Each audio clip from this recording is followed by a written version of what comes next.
How many of you have brothers and sisters? How many of you can remember fighting with your brothers and sisters when you were growing up? Very, very true, right, Bob and Debbie? My brother just younger than me. I'm Tim, he's Jim, and we did not get along growing up. Jim lives for hunting and fishing. And because that's never been my thing, growing up he always called me a sissy, and then I would punch him. Our past. Yes, absolutely. It was not a good thing. And then when I was older, my family adopted two sisters, and they're actually biological sisters, Martha and Michelle. Martha is not a morning person. Everybody else in my family is morning people. And it was my job to wake Martha up. I was not nice. My favorite method of waking Martha up, and you have to remember, we grew up in a little tiny town called Fair Dealing, about as far from opera as you could get, and I would sing opera to her to wake her up out of bed. Oh no, it is not good. It was nothing but pure orneriness on my part that I would torment her until she would get out of bed and stand there glaring at me. She still remembers that to this day, and every once in a while she brings it up. Now, those are the stories of me and my brothers and sisters, but you've got stories too. If we were to take the time, many of you could tell funny stories about the crazy, silly things that you did with your siblings. Am I right? Now, we've been looking for the last few weeks at the life of Jacob, and you may remember a few weeks ago, Jacob had to leave home because he had so offended his big brother Esau that Esau was planning to kill him.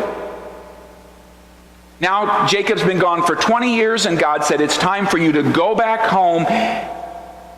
And the good thing about going back home was it's home. The bad thing about going back home was Esau. Because he was terrified, because he left home because his brother was planning to kill him. Now, sometimes with time, the passage of time, the things that are really, really big become really, really small. That's usually the way it works. But not always. Have you ever met someone who was still nursing a grudge from 20 to 25 years ago? And in fact, instead of getting smaller over those 25 years, it has just gotten bigger and bigger and bigger and bigger. Some of the most bitter people I've ever known are still angry about something that happened 20 years ago, and it just gets bigger and takes over more and more and more of their lives. And Jacob doesn't know how it's going to be with Esau. Esau may kill him the first chance he gets, and then Jacob finds out that Esau is coming to meet him with 400 men. And his mind immediately goes to, oh, this is not good. Last week we talked about the wrestling match Jacob had with God. And out of that event, the very next day, Jacob will meet Esau. He's not looking forward to it. He's dreading it. Would you go ahead and put the first slide up for if you'd find Genesis chapter 33, please. We'll be looking at verses 1 through 20. And in this passage, we're going to discover the dynamics that are going on. Jacob is going to discover that actually Esau has forgiven him. And you would expect Jacob, coming out of this awesome experience with God, to have become more godly. And he did, but he didn't. We're going to see both of those things there. The trouble is that even though we are becoming more godly, we are all still extremely human. You know what I'm talking about? Although we want to do the right thing, we want to be the right kind of person, we all have some flaws.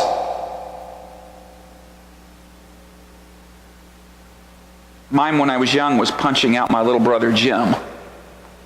And I could get away with it because I was bigger than him. But I still have struggles. not with punching my little brother. But I struggle today, just like all of you struggle today, to be all God wants me to be. If you have found Genesis chapter 33, let's begin reading with verse 1, and we will go all the way down through verse 20. Then Jacob looked up and saw Esau coming with his 400 men, so he divided the children among Leah, Rachel, and his 2 servant wives. He put the servant wives and their children at the front, Leah and her children next, and Rachel and Joseph last. Then Jacob went on ahead. As he approached his brother, he bowed to the ground 7 times before him. Then Esau ran to meet him and embraced him and threw his arms around his neck and kissed him, and they both wept. Then Esau looked at the women and children and asked, "Who are these people with you?" "These are the children God has graciously given me, your servant," Jacob replied. Then the servant wives came forward with their children and bowed before him. Next came Leah and her children, and they bowed before him. Finally, Joseph and Rachel came forward and bowed before him. "And what were all the flocks and herds I met as I came?" Esau asked. Jacob replied, "They are a gift, my lord, to ensure your friendship." "My brother, I have plenty," Esau answered. "Keep what you have for yourself." But Jacob insisted, "No, if I have found favor with you, please accept this gift from me. And what a relief to see your friendly face. It's like the smiling face of God. Please take this gift I brought you, for God has been very gracious to me.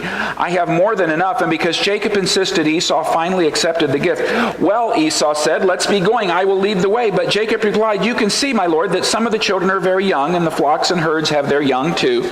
If they are driven too hard, even for one day, all the animals could die. Please, my lord, go ahead of your servant. We will follow slowly at a pace that's comfortable for the livestock and the children. I will meet you at Seir." "All right," Esau said, "but at least let me assign some of my men to guide and protect you." Jacob responded, "That's not necessary. It's enough that you've received me warmly, my lord." So Esau turned around and started back to Seir that same day. Jacob, on the other hand, traveled to Succoth. There he built himself a house and made shelters for his livestock. That's why the place was called Succoth, which means shelters. Later, having traveled all the way from Padan Aram, Jacob arrived safely at the town of Shechem in the land of Canaan. There he set up a camp outside the town. Jacob bought the plot of land where he camped from the family of Hamor, the father of Shechem, for 100 pieces of silver. And there he built an altar and named it El Loel Israel. Let's pray. God, open your word to us this morning and teach us, I pray, things that we need to learn at this point in our lives. Speak to us, God. Draw us close to you. In your name I pray. Amen. This tug of war between Jacob and Esau has been going on since, well, remember when it started? Literally in the womb. The two couldn't get along, and as Esau is born, Jacob has his hand on his brother's heel, and from that day forward he was tripping up his brother. Jacob literally means deceiver. And these two competed with one another, but this is the final chapter of their story as far as any significant details. The only time after this occasion that Jacob and Esau will be together is at the death of their father, at the funeral. So they are not going to be close. But here they're going to finally make peace. I want to look at the story, though, and see that Jacob's finally learning some things that we need to learn too. And here's the first one, and it's one we've talked about before. We must trust God. Now, after his all-night wrestling match with God, you would have assumed that Jacob comes out of that experience ready to trust God moving forward. He didn't know how his brother had changed. Perhaps his brother's anger had mellowed, or perhaps it had gotten hotter. He didn't know what to expect, but things didn't look good because here's those 400 men. So Jacob divides his family into groups as a defensive measure. In the very front, he puts his servant wives and their children.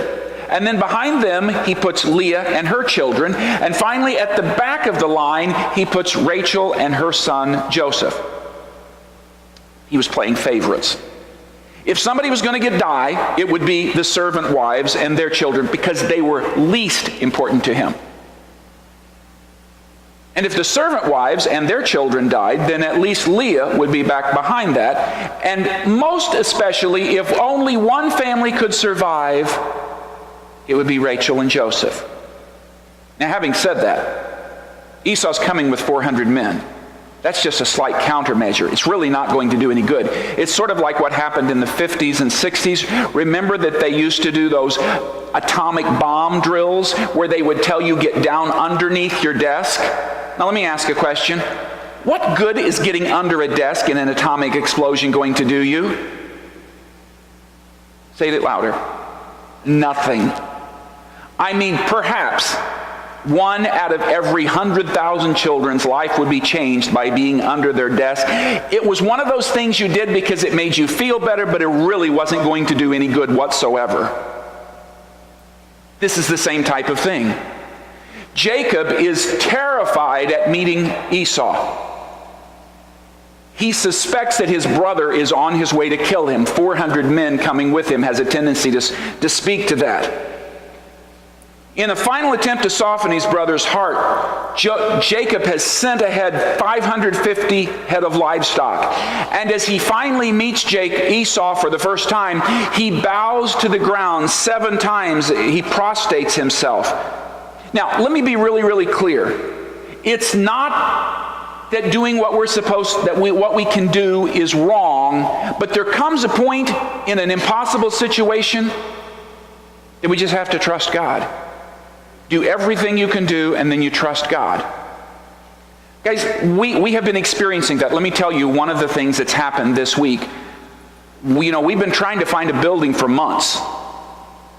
Okay, I'm not going to rehearse the whole thing. We tried for months with Valley View, and then we talked about S&P, and then we have since then been working on other situations. We found a church that we thought would work with us, and they said you can use our church at 11 o'clock on Sunday morning, and then we met with them, and they changed their mind. See, you didn't even know that part of the story. And then this past week, we had pretty much decided that we were going to go ahead and go to the Arnold Rec Center. The price was right. They're willing to work with us. And then on Thursday, I got a phone call from them that said,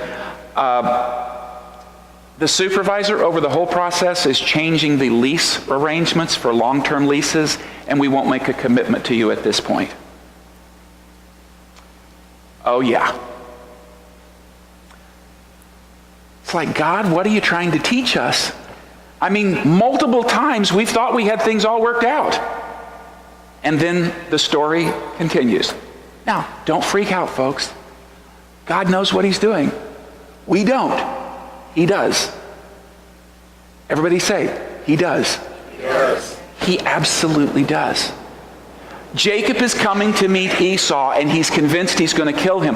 But what has actually happened to Esau? His heart has been softened. Jacob need not have worried at all. God was already going to change Esau's heart. Could Jacob change Esau's heart? Well, perhaps the gifts helped. Perhaps the bowing down helped. Perhaps the putting the wives in that order did nothing but make the ones at the front know they didn't really matter to Jacob. But God changed Esau's heart. That changed everything, right? Suddenly what had looked threatening and impossible is all changed. Instead of this being dangerous, God actually takes care of him. In fact, Jacob discovered what we are discovering because of our situation. Look at this first statement in your notes under the first point. There are times in our lives when in God we trust is more than our national motto. It's our only option. And that is exactly where Jacob was. And frankly, folks, that's exactly where we are. Now, I am convinced God's going to show us how this is going to work out. I really, truly believe that. So I never worry. Yeah, you're supposed to laugh. Yeah, I mean, I feel responsible. We're supposed to have a plan, and we do have a plan. We'll share that with you in a few minutes. But I wouldn't choose all these interruptions. Every time we think we get it figured out, God says, no, trust me. We really don't like that, do we? We like to work things out on our own. Okay, you guys sit there and just stare at me, but I am not alone in this. Our goal was that we had this worked out and we were actually gone from here by now. And we've worked on it, haven't we, Kevin? It's not like we've been sitting around just waiting for this. We've been working on this for months. In fact, we've had 2 churches that told us we could meet in their buildings on Sunday mornings, and both of them changed their mind. I'm not bashing the churches. That's not my point. My point is, we are here in a place that's very much like where Jacob and Esau were. We didn't want to be here at this point. We wanted to at least, if we were still here, know where we were going and exactly how it was all going to work out. But you know what? When God is our only option, that's not a bad option. Not at all. Because God's always known where He's at. He's always known what He's going to do.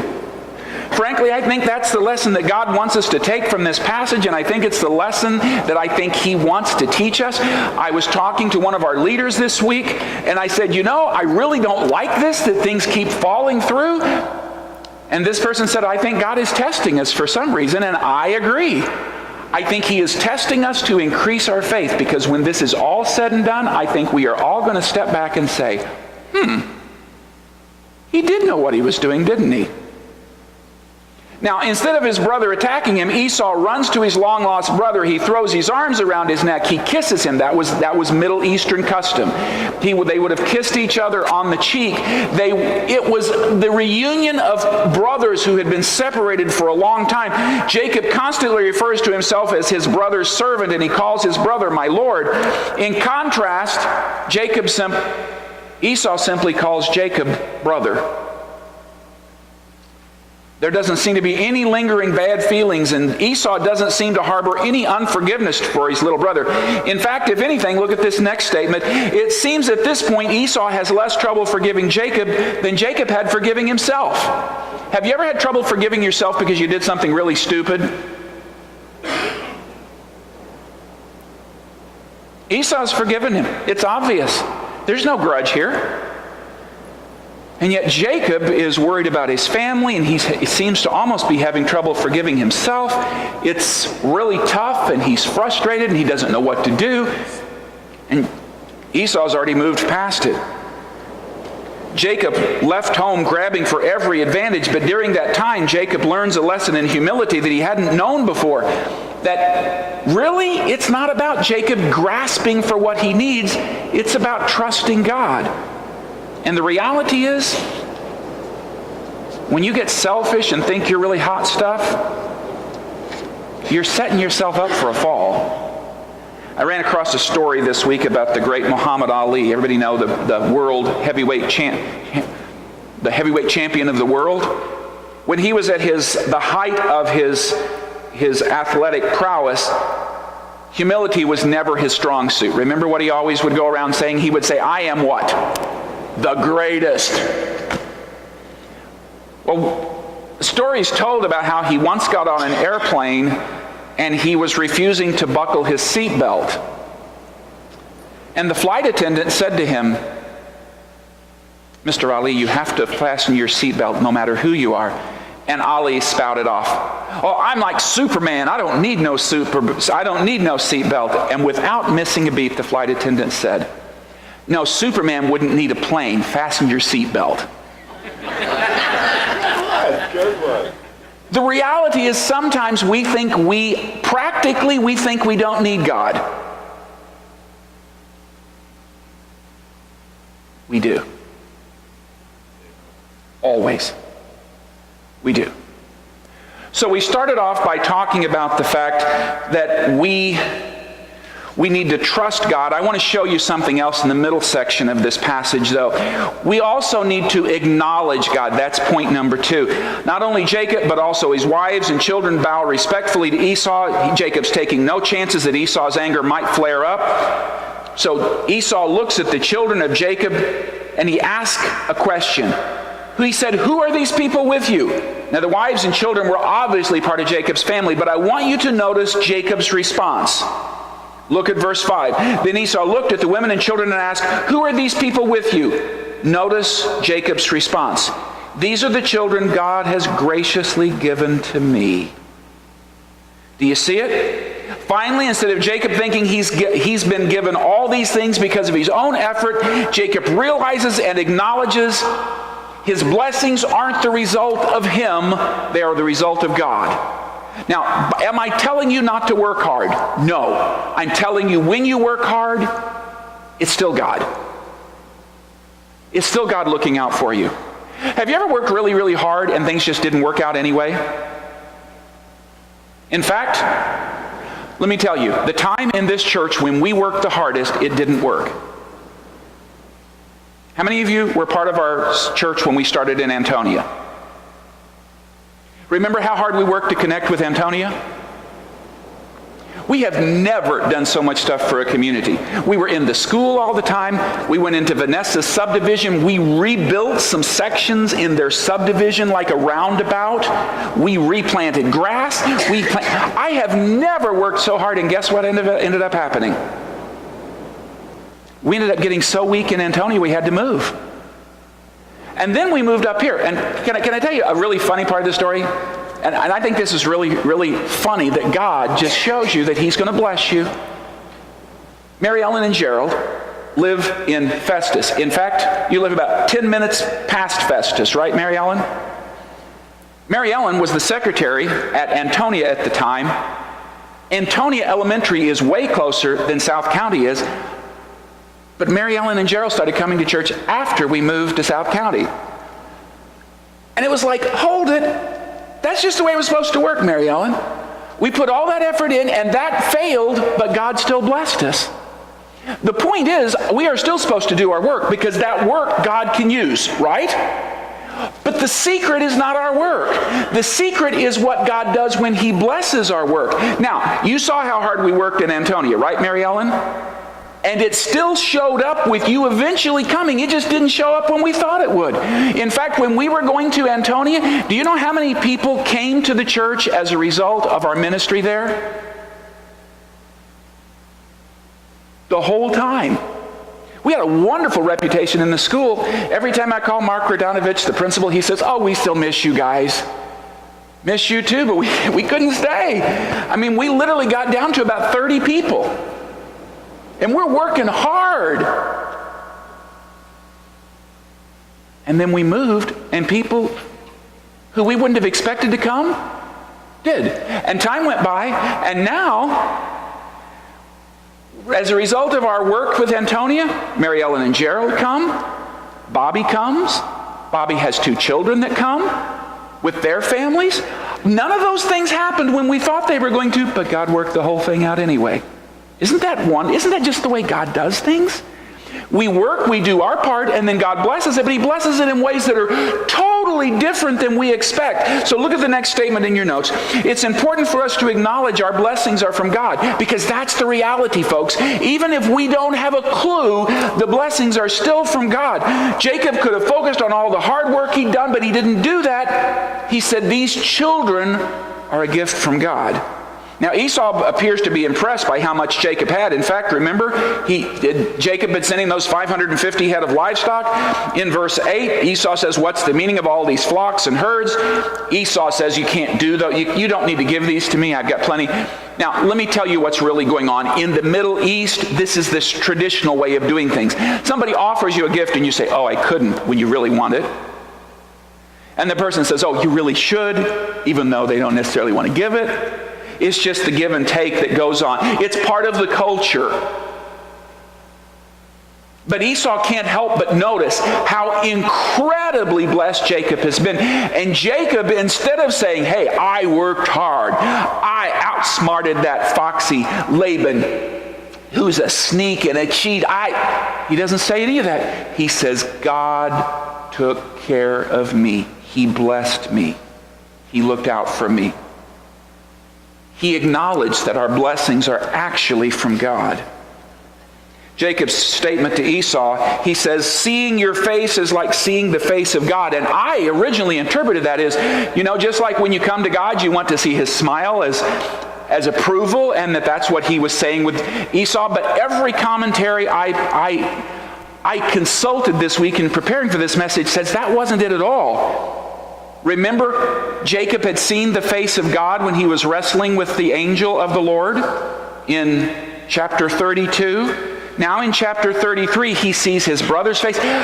Almost all the scholars say really what Jacob is saying is The smile I'm seeing on your face is a result of God working in your heart.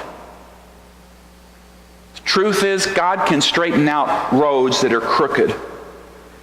I'm convinced that the theme in this middle section is emphasized in verse 11 again, when Jacob says, God has been very gracious to me. Jacob didn't make the mistake that far too many people make. Look at this next statement. We must not forget to thank God for all the good things He has done for us, or we will begin to take God for granted. And we don't want to do that.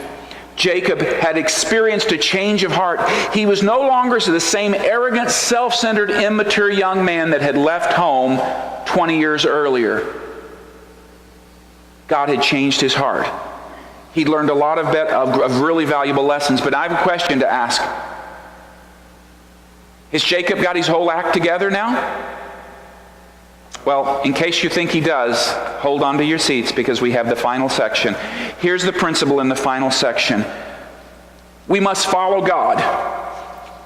Verses 12 to 20. If it were not for this final section of the passage, we would be convinced that Jacob had totally turned over a new leaf in his sincerity and humility. Unfortunately, once you get below the surface, Jacob's not going to look nearly as impressive. In verse 12, Esau volunteers to lead him back home. I mean, his brother really appears to have changed. He says, Jacob, follow me. I'll lead you back home where I live in Seir. And Jacob says, I'm going to paraphrase. That's really a good idea, but, I've got young children and I have babies in the flock, and if we move that fast, why, it'll kill every single animal. Now, was it really going to kill every single animal? No, wasn't going to happen. So he said, why don't you just go on ahead and we'll follow behind you, and then we will meet you in Seir. Sound logical? And so Esau counters. He says, well, okay, we will go on ahead, but I will leave some of my men with you to guide you because we're familiar with the area and to protect you in case somebody would come out and attack you. And Jacob says, listen, just knowing that you care for me like this, it's just such a wonderful thing, but we're really going to be just fine. Does he sound sincere? Absolutely, he sounds sincere. Was he sincere? Absolutely not. And we know that because actually, look down, verse 16. So Esau turned around and started back to Seir that same day. Verse 17, Jacob, on the other hand, traveled on to Sukkoth. Guess what? Seir is south. Anybody want to guess where Sukkoth is? North. Jacob says, we will meet you at your home shortly. We just don't want to rush.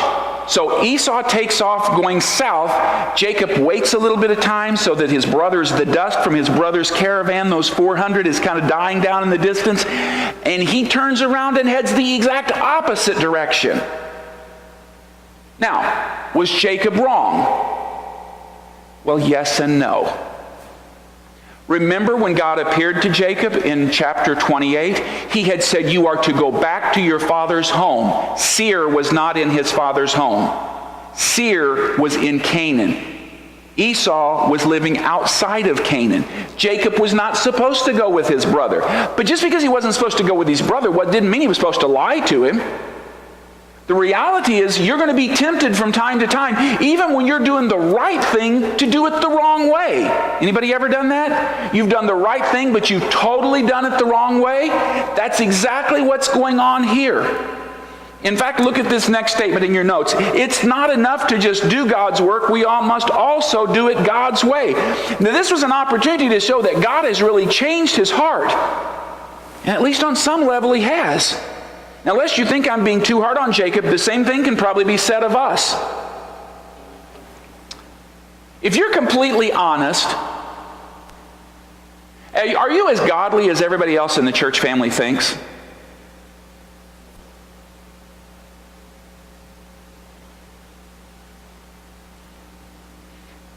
People sometimes look at pastors and think, oh my goodness, they just have their act all together.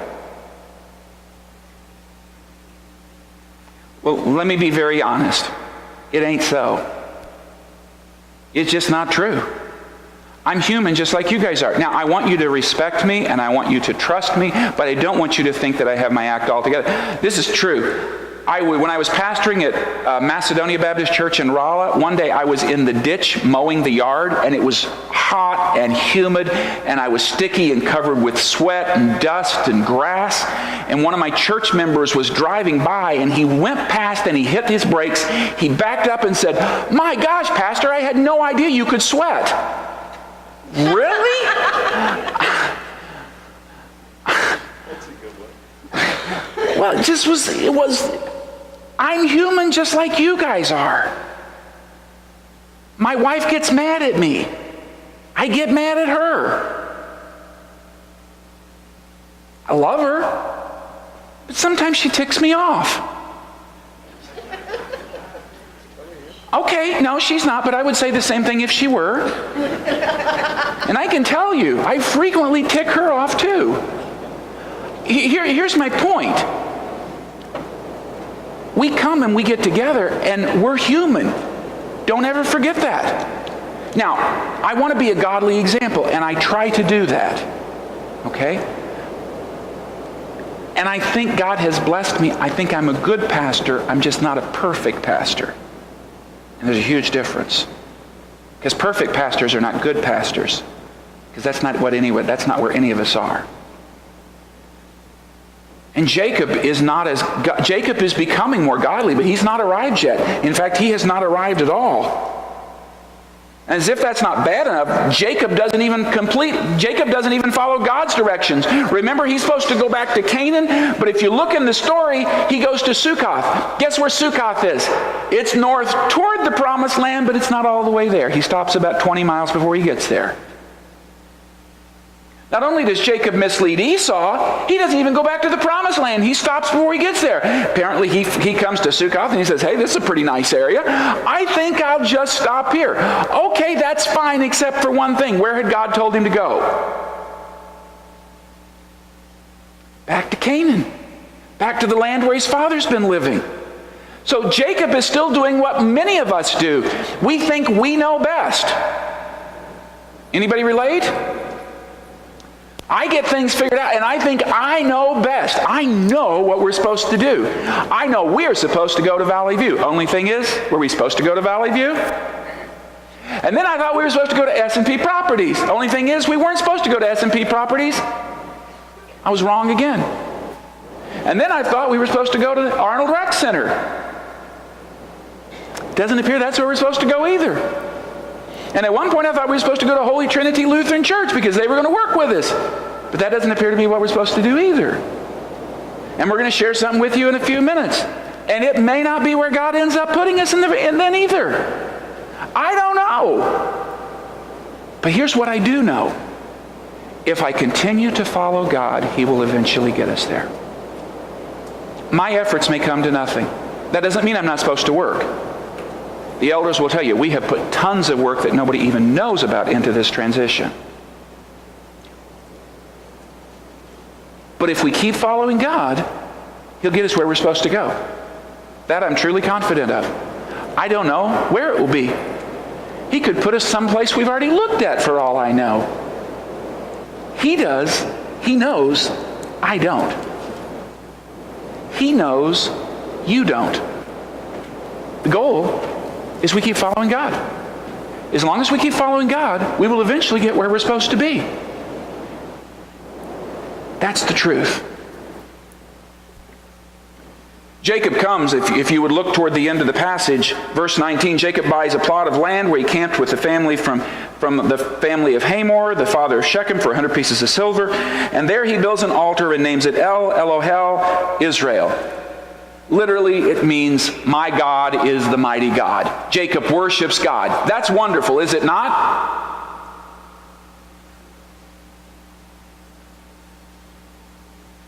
He finally gets back to Canaan and he finally offers. But here's the reality, folks. Look at this final statement in your notes. Worshiping God is not a substitute for obeying God. In fact, we're not going to look at this part of the story, but I want to tell you how bad things get in Shechem before he gets to Canaan. Jacob's daughter Dinah gets raped. It's a terrible thing.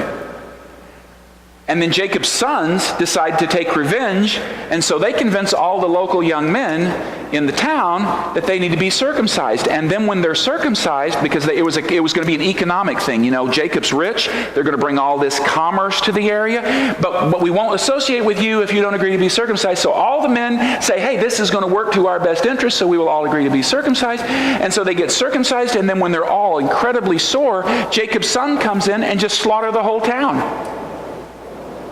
What a mess. Can I tell you something? It would never have happened if Jacob hadn't been where he wasn't supposed to be.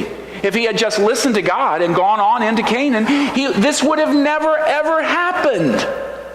See, that's what happens when we start trying to do God's work, but we're going to do it our way. We get ourselves in all kinds of trouble and set up these bad situations that come back and bite us in the butt. You guys know exactly what I'm talking about, don't you? So that's not what we're supposed to do. Okay, enough said. Here's what I want you to know. God's going to work things out for Jacob. Does God still establish the nation of Israel? Yes. Let's try that again, and I want everybody to say yes this time. Does God establish the nation of Israel? Yes. Will God still bring Jesus through this nation that he's establishing? Yes, absolutely. But it will not be the way they think it's going to be. It will be God's way. I want to conclude with a quick story. My mother-in-law just retired from the bank she used to work at, and the bank president is a good friend of hers. His name is Ross Hill.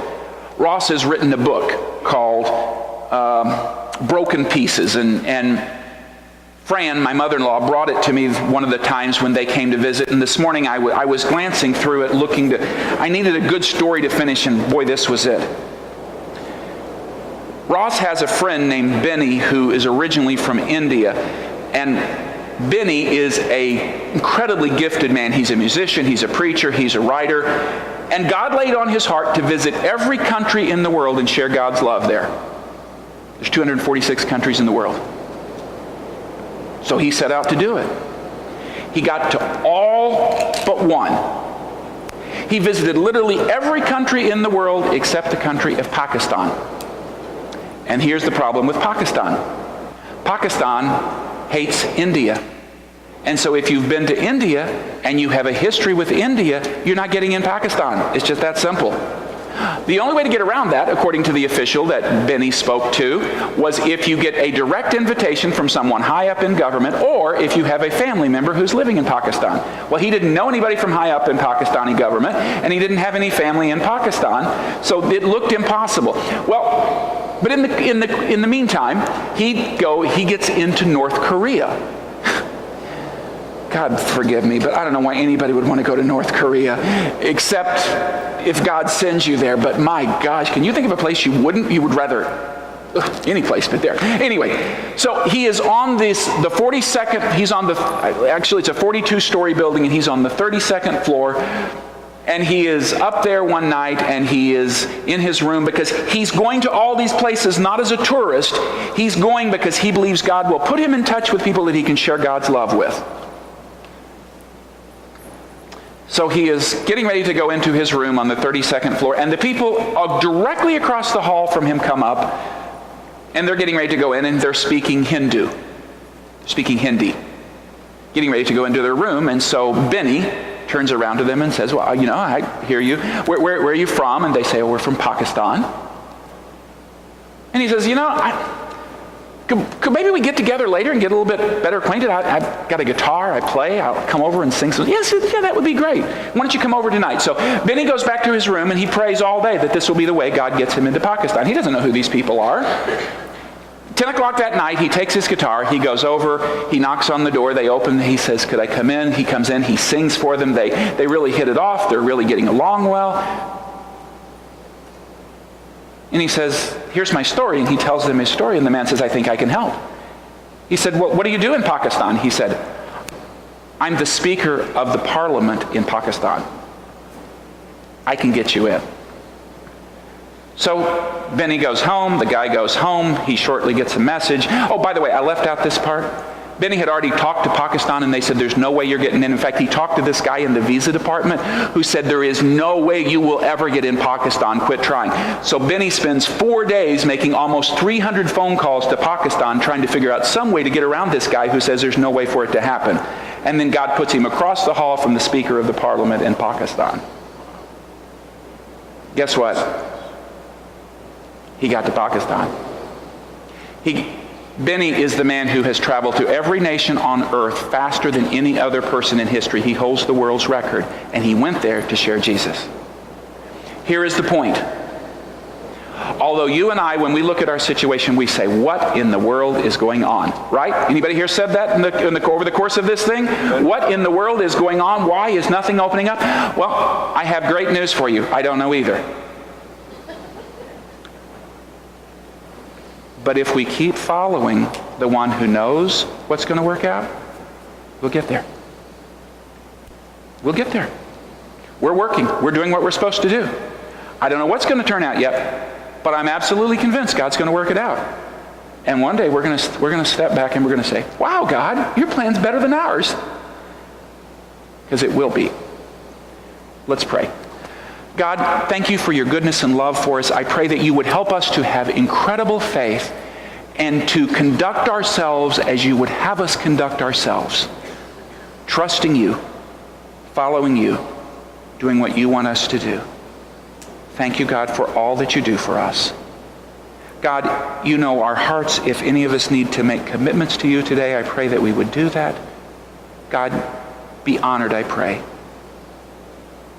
with our lives and with this church family as we follow you. In your name we pray. Amen.